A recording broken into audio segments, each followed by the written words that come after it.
دین پیش کرتا رہا۔ ایک رات اس کی بیٹی نے مجھے تنہائی میں اپنے باغ کے اندر بلایا اور پوچھا کیا وجہ ہے، تم میرے باپ کی باتوں کو نہیں مانتے؟ میں نے وہی جواب دیا کہ ایک عورت کی خاطر میں اپنا دین نہیں چھوڑ سکتا۔ تو اس نے پوچھا اب تم کیا چاہتے ہو؟ کیا تم ہمارے پاس ٹھہرنا چاہتے ہو یا اپنے وطن جانا چاہتے ہو؟ میں نے کہا میں اپنے وطن جانا چاہتا ہوں۔ تو اس نے مجھے آسمان کا ایک ستارہ دکھا کر کہا کہ تم اس ستارے کو دیکھ کر رات کو چلتے رہو اور دن کو چھپتے رہو، اپنے ملک پہنچ جاؤ گے۔ پھر اس نے مجھے کچھ زاد راہ دیا اور میں چل دیا۔ میں 3 راتیں حسب ہدایت چلتا رہا۔ چوتھے روز میں چھپا بیٹھا تھا کہ گھوڑوں کے آنے کی آوازیں معلوم ہوئیں۔ بس میں نے سمجھ لیا کہ اب تو پکڑا گیا۔ اب جو غور سے دیکھا تو میرے شہید ساتھی اور ان کے ہمراہ سفید گھوڑوں پر کچھ اور لوگ بھی تھے۔ انہوں نے آ کر کہا کیا تم عمیر ہو؟ میں نے کہا ہاں میں ہی عمیر ہوں۔ تم بتاؤ کہ تم تو قتل ہو چکے تھے۔ انہوں نے کہا کہ بے شک ہم قتل ہو چکے تھے، لیکن اللہ تعالیٰ نے شہداء کو اٹھایا اور ان کو حکم دیا کہ وہ عمر بن عبد العزیز کے جنازے میں شرکت کریں۔ ان میں سے ایک شخص نے کہا کہ اے عمیر ذرا اپنا ہاتھ مجھے پکڑاؤ۔ میں نے اپنا ہاتھ اس کے ہاتھ میں دیا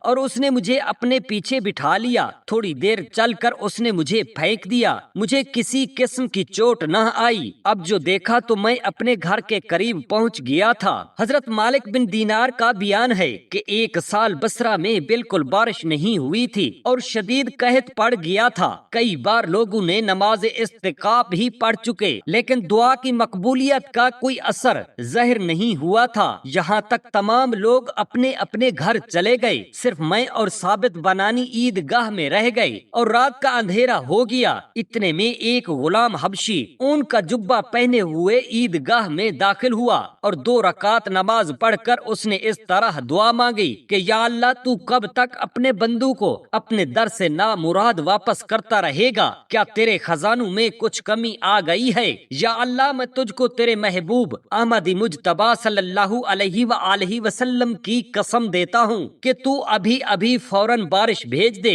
حضرت مالک بن دینار فرماتے ہیں کہ اس کے منہ سے یہ الفاظ نکلتے ہی ایسی موسلا دھار بارش ہو گئی کہ گویا آسمان نے اپنے مشکوں کے منہ کھول دیے۔ میں فوراً ہی اس غلام کے پاس پہنچا۔ مالک بن دینار کہتے ہیں کہ میں نے اس کے کلمات و کرامات سے متاثر ہو کر اس کے مالک سے اس کو 20 درہم میں خرید لیا اور اپنے گھر لایا۔ جب میں نے اس کا نام دریافت کیا تو اس نے بتایا کہ میرا نام میمون ہے۔ پھر وہ غلام مجھ سے کہنے لگا کہ اے میرے مولا آپ نے کس لیے مجھے خریدا ہے؟ میں تو کسی مخلوق کی خدمت کے لائق نہیں۔ میں نے کہا کہ اے میرے آقا میں نے آپ کو اس لیے نہیں خریدا ہے کہ آپ میری خدمت کر سکیں، بلکہ میں نے تو آپ کو اس لیے خریدا ہے کہ میں آپ کی خدمت کر سکوں۔ اس نے کہا کہ یہ کس لیے؟ میں نے کہا کہ کیا آپ سے کل میری عیدگاہ میں ملاقات نہیں ہوئی تھی؟ غلام نے چونک کر کہا کہ کیا آپ نے مجھے نماز پڑھتے اور دعا مانگتے ہوئے دیکھ لیا ہے؟ میں نے کہا کہ جی ہاں، میں نے ہی آپ سے کچھ سوال و جواب بھی کیا تھا۔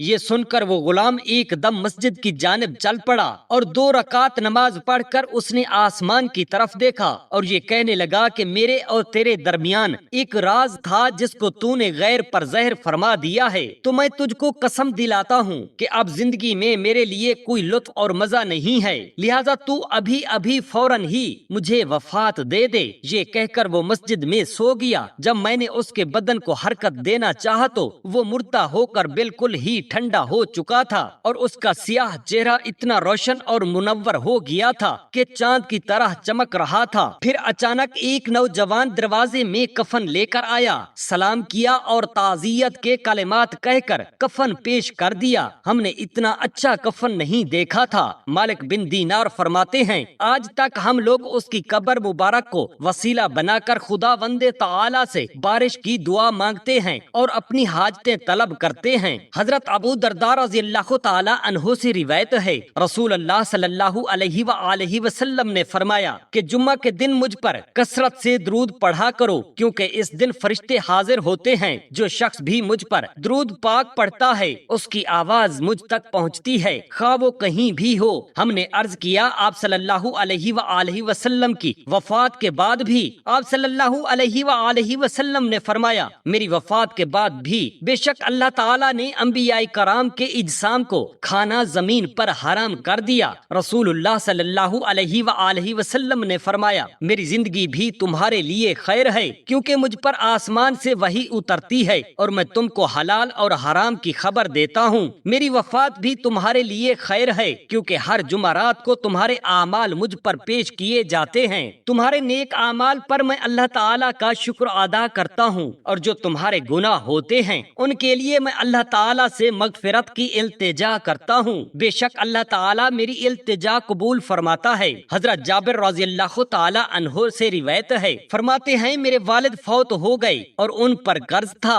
میں نے قرض والوں سے بات کی کہ وہ کھجوریں لے لیں اور قرض معاف کر دیں، تو انہوں نے انکار کر دیا۔ پس میں نبی پاک صاحب لولاک صلی اللہ علیہ وآلہ وسلم کی بارگاہ اقدس میں حاضر ہوا تو میں نے عرض کی یا رسول اللہ صلی اللہ علیہ وآلہ وسلم، آپ جانتے ہیں کہ میرا والد جنگ احد میں شہید ہو گیا ہے اور اس نے بہت زیادہ قرض چھوڑا ہے، اور میں چاہتا ہوں کہ آپ قرض خواہ دیکھیں اور وہ مطالبہ میں کمی کریں۔ آپ صلی اللہ علیہ وآلہ وسلم نے فرمایا جاؤ ہر قسم کی کھجور کا ایک ایک ٹوکرا ڈھیر لگا دو۔ میں نے یہ کام کر دیا۔ پھر میں نے حضور اقدس صلی اللہ علیہ وآلہ وسلم کو بلایا۔ جب قرض خواہوں نے حضور اقدس صلی اللہ علیہ وآلہ وسلم کو دیکھا تو وہ مجھ پر بھڑک پڑے۔ پھر جب حضور اقدس صلی اللہ علیہ وآلہ وسلم نے ان لوگوں کا یہ عمل دیکھا تو ان میں سے بڑے ڈھیر کے آس پاس 3 چکر لگائے، پھر اس کے پاس بیٹھ گئے۔ پھر فرمایا اپنے قرض خواہوں کو ہمارے سامنے بلاؤ۔ پھر آپ صلی اللہ علیہ وآلہ وسلم ناپ تول کراتے رہے ان سب کے لیے، حتیٰ کہ اللہ تعالیٰ نے میرے باپ کا سارا قرض ادا کر دیا۔ میں اس پر راضی تھا کہ اللہ تعالیٰ میرے والد کا قرض ادا کر دے، خواہ میں اپنی بہنوں کو ایک کھجور بھی نہ دوں،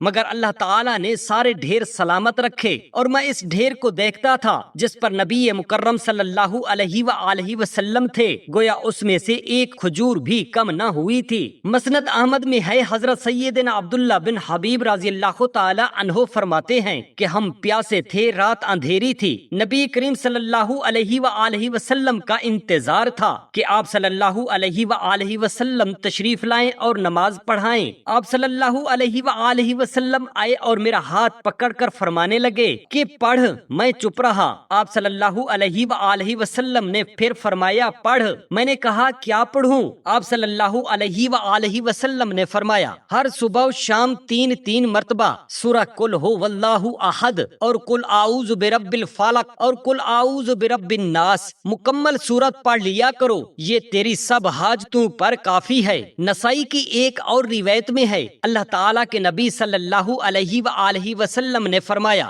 ہر چیز سے تجھے یہ کفایت کریں گی۔ فرمایا جس نے ان کلمات کو 10 مرتبہ پڑھ لیا اسے 40 لاکھ نیکیاں ملتی ہیں۔ رسول اللہ صلی اللہ علیہ وآلہ وسلم فرماتے ہیں جو شخص ان تینوں کو 10 مرتبہ پڑھ لے گا اللہ تعالیٰ اس کے لیے جنت میں ایک محل تعمیر کرے گا۔ حضرت سیدنا عمر فاروق رضی اللہ تعالی عنہ نے عرض کیا یا رسول اللہ صلی اللہ علیہ وآلہ وسلم پھر تو ہم جنت میں بہت سے محل بنوا لیں گے۔ آپ صلی اللہ علیہ وآلہ وسلم نے فرمایا اللہ تعالیٰ اس سے بھی زیادہ اور اس سے بھی بہتر دینے والا ہے۔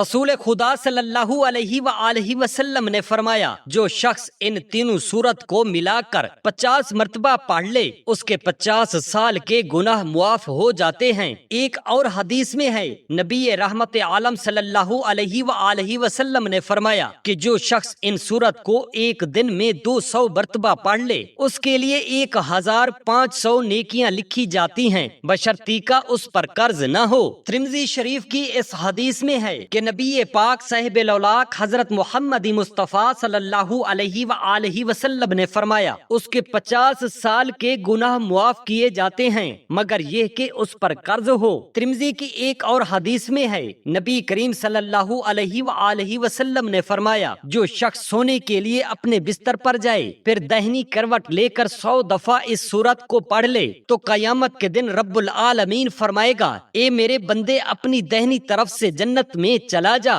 حدیث مبارک میں ہے حضور اقدس صلی اللہ علیہ وآلہ وسلم نے فرمایا جو شخص اس سورت کو 200 مرتبہ پڑھے گا اللہ تعالیٰ اس کے 200 سال کے گناہ معاف فرما دیتا ہے۔ اللہ تعالیٰ سے دعا ہے ہم سب مسلمانوں کا خاتمہ بالخیر فرمائے، آمین یا رب العالمین۔ جزاک اللہ خیرا کثیرا۔